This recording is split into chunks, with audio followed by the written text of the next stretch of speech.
Por favor.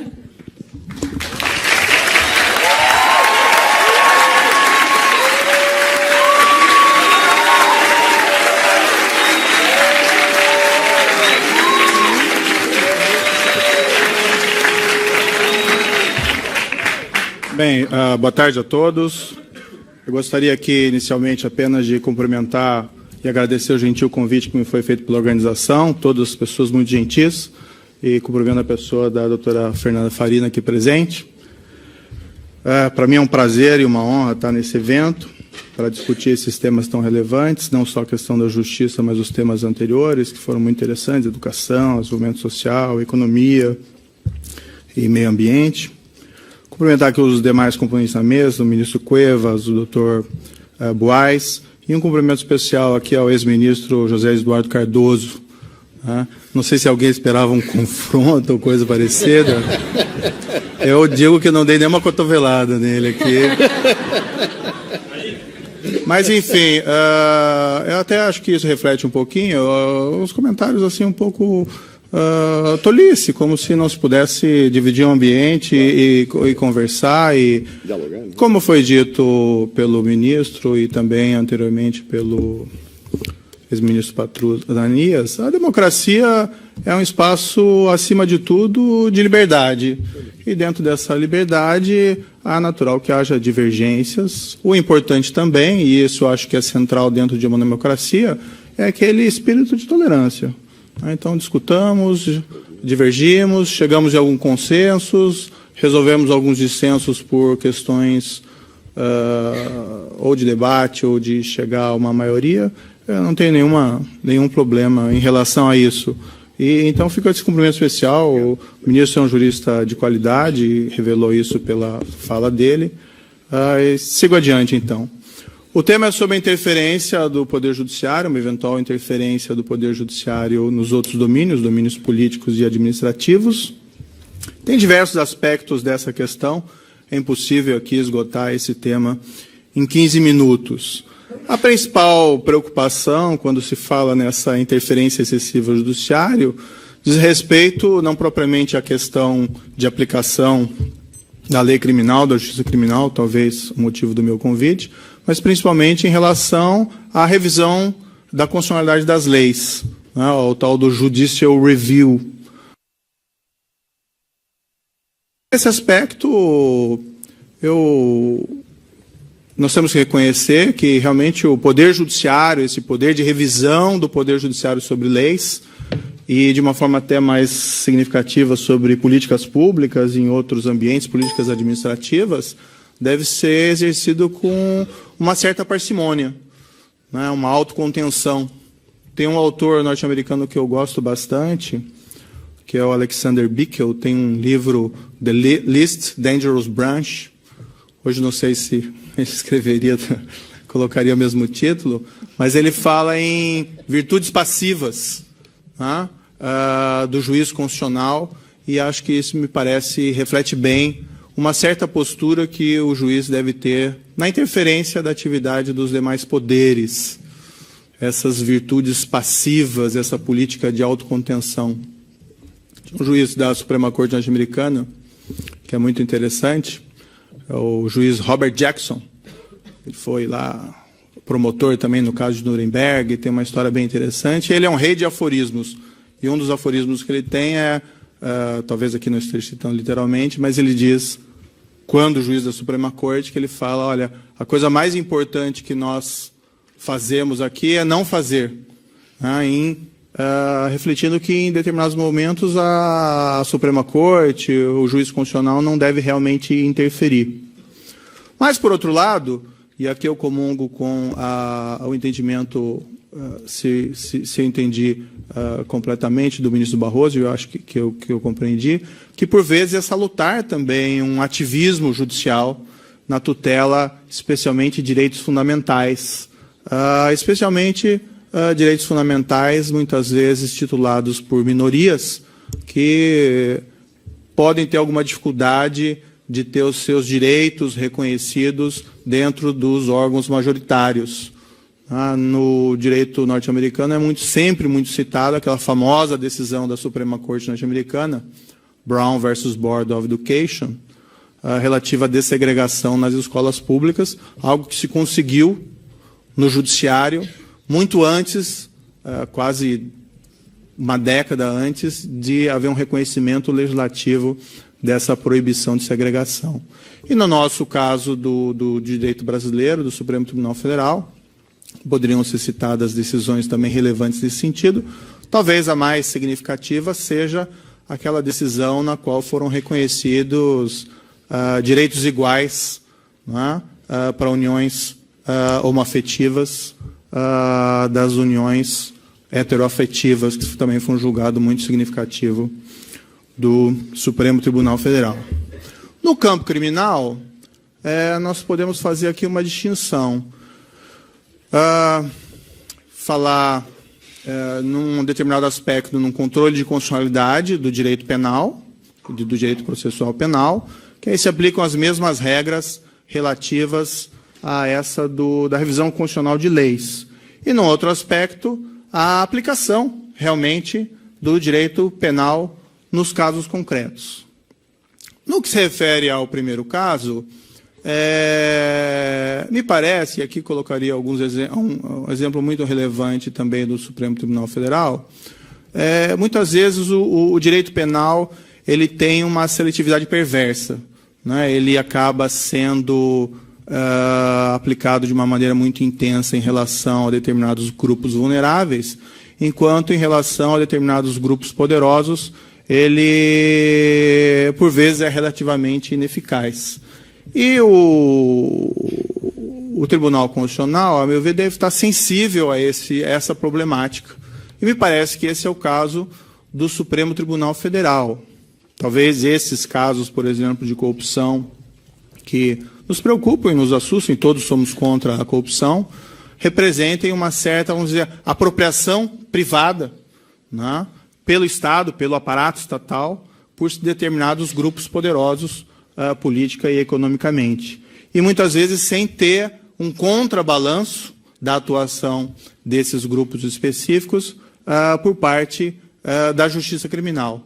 Não porque o direito penal não esteja lá, o direito penal está lá, mas um direito penal aplicado com uma muito baixa intensividade em relação a essa criminalidade praticada pelos poderosos. Me parece que o Supremo Tribunal Federal, recentemente, tomou uma decisão muito importante, que foi o caso, a interpretação relativa à presunção de inocência no Brasil, revertendo um precedente anterior.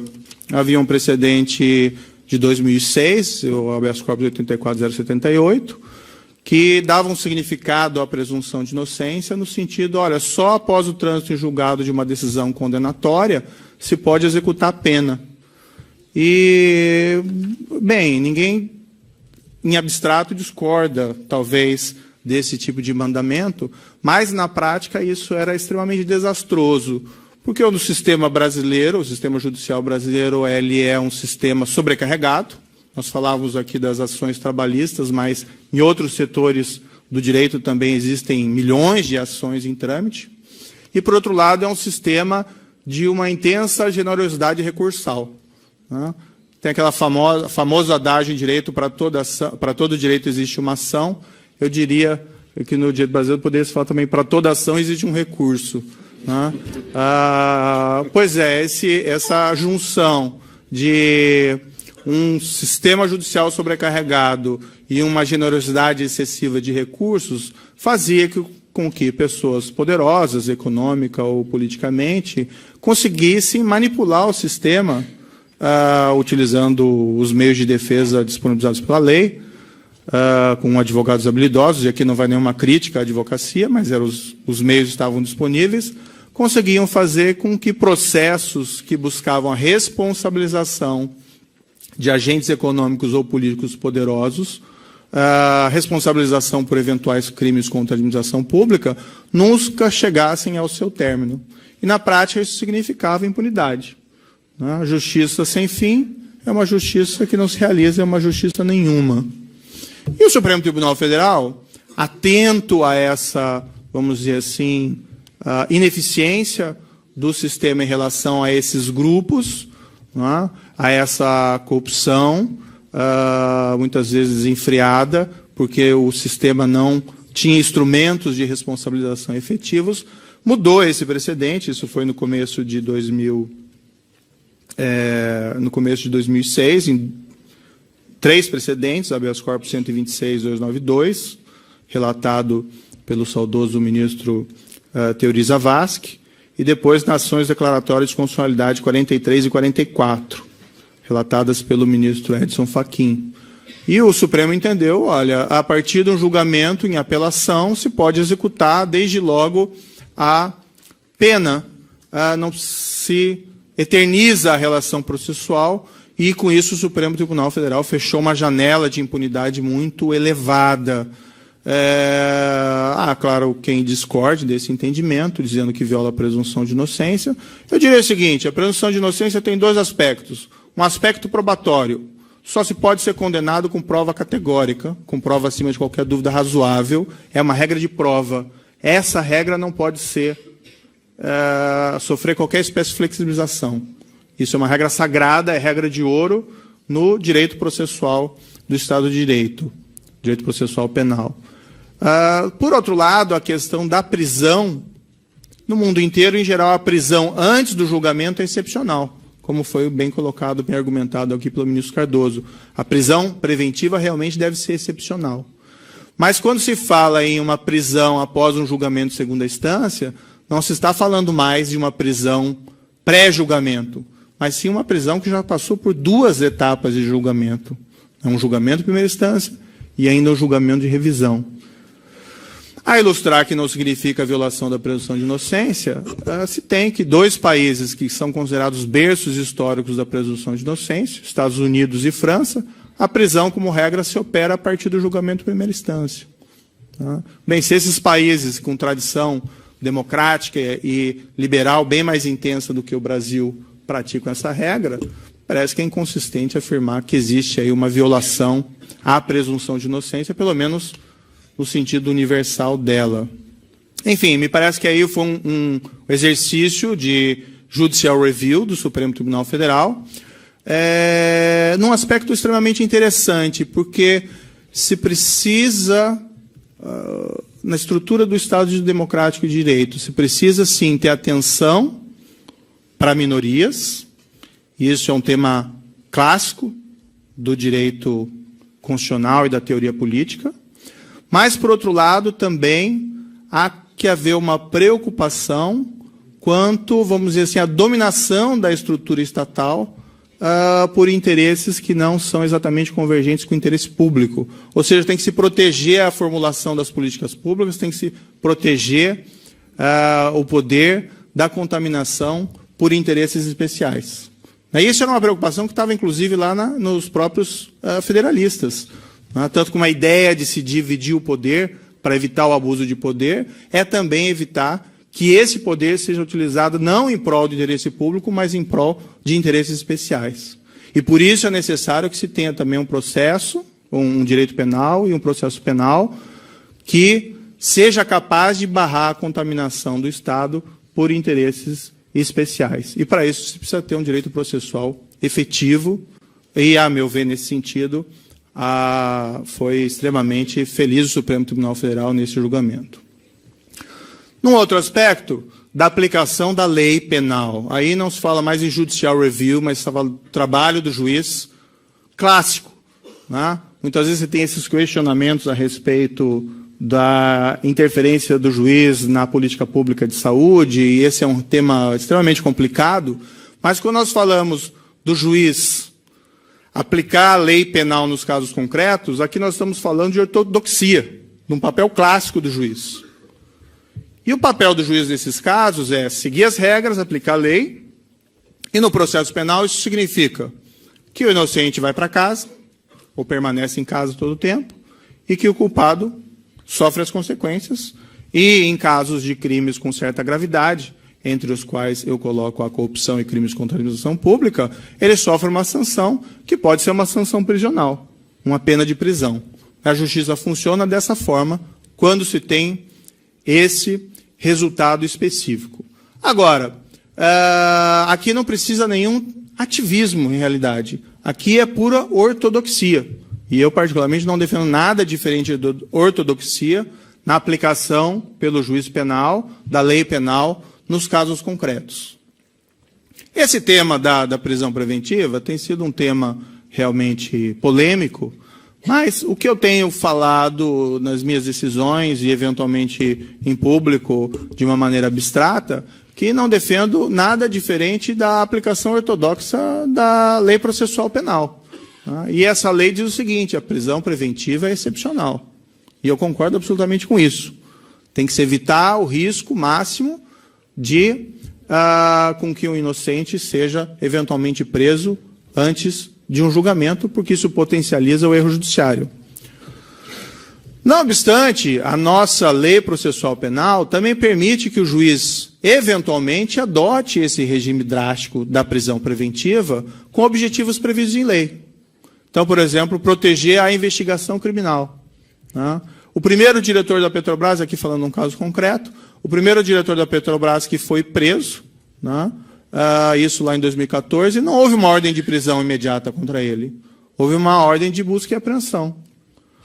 Alguns dias depois se constatou, isso foi inclusive filmado, que familiares dele estavam ocultando provas durante a própria realização da busca e apreensão. Um caso clássico, que permite a decretação da prisão preventiva.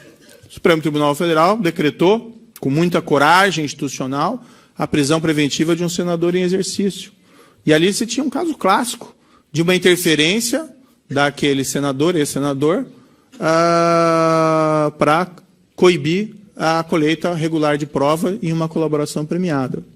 Também ali previsão de prisão preventiva para evitar uma fuga ou colocar em risco a aplicação da lei penal. Em vários casos nós temos argumentado isso. Por exemplo, todos os quatro ex-diretores da Petrobras que foram condenados e que cumprem termos de prisão em diferentes circunstâncias. Todos os quatro foi descoberto que eles tinham contas no exterior, secretas, em nome de offshores, com milhões de dólares e milhões de euros. Veja que aí existe uma potencialização de uma fuga. Eu tenho uma fortuna no exterior, eu vou ficar esperando aqui uma responsabilização criminal. Eu tenho, muitas vezes, casos que foram constatados de esses ex-diretores da Petrobras movimentando esses ativos no exterior, mesmo durante a investigação, numa tentativa clara de evitar uma dissipação de ativos. Da mesma forma, a aplicação ortodoxa da legislação que rege a prisão preventiva. E o que nós temos argumentado também é que o que foi evidenciado por essas investigações, por esses casos, e aqui eu me baseio no julgamento já efetuados, que vários casos já foram julgados, é aquilo que a gente chama de corrupção sistêmica. Não uma corrupção como um ato isolado no tempo e espaço, mas uma corrupção como uma prática habitual, profissional, serial, profunda e penetrante, que chegou a contaminar em diversos aspectos nossas instituições. Veja, nós temos um ex-presidente da Câmara condenado e preso. Um ex-presidente da Câmara. O grau de contaminação das instituições realmente foi profundo. Também é prevista a legislação, na legislação processual penal, que o juiz possa decretar a prisão preventiva para interromper um ciclo deletivo, para interromper uma prática serial desses crimes. E é isso que se entendeu da necessidade, em casos pontuais, de se decretar a prisão preventiva. Se fala muitas vezes num exagero, claro, se pode divergir quanto a isso. Numericamente, vamos dizer, nós temos hoje talvez 7 pessoas acusadas de crime, presas preventivamente, sem que tenham sido julgadas. Não parece que seja um número exagerado.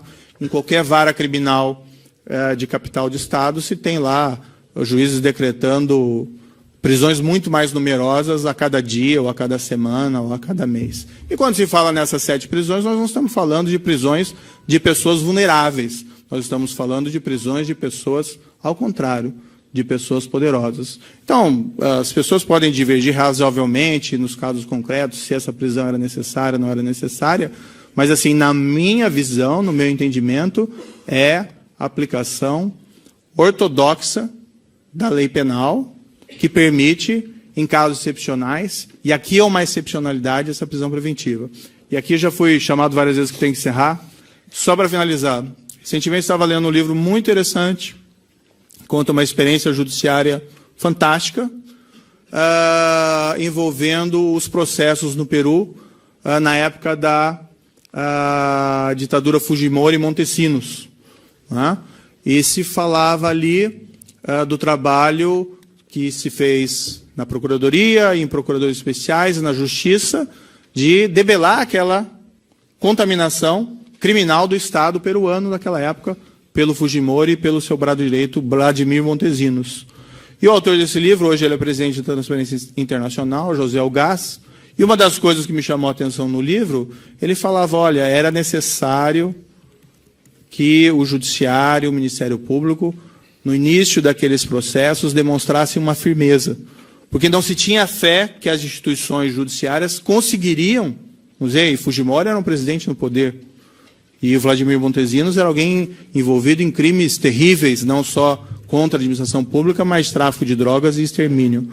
E ele falava que era necessário que o judiciário atuasse com firmeza. E no caso dessa firmeza, eram realmente prisões preventivas que ele defendia naquele caso, como de fato foi feito. Se não tivesse havido isso, né, o remédio é drástico, mas se não tivesse sido feito isso, provavelmente não se teria conseguido debelar os crimes praticados por aquela dupla criminosa que havia se apropriado do poder no Peru. Agradeço a todos mais uma vez a atenção.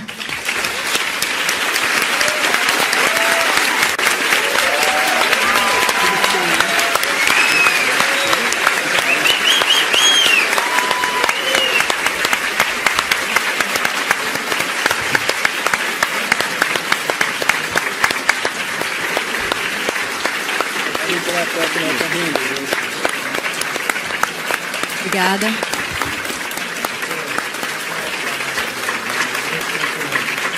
Obrigada.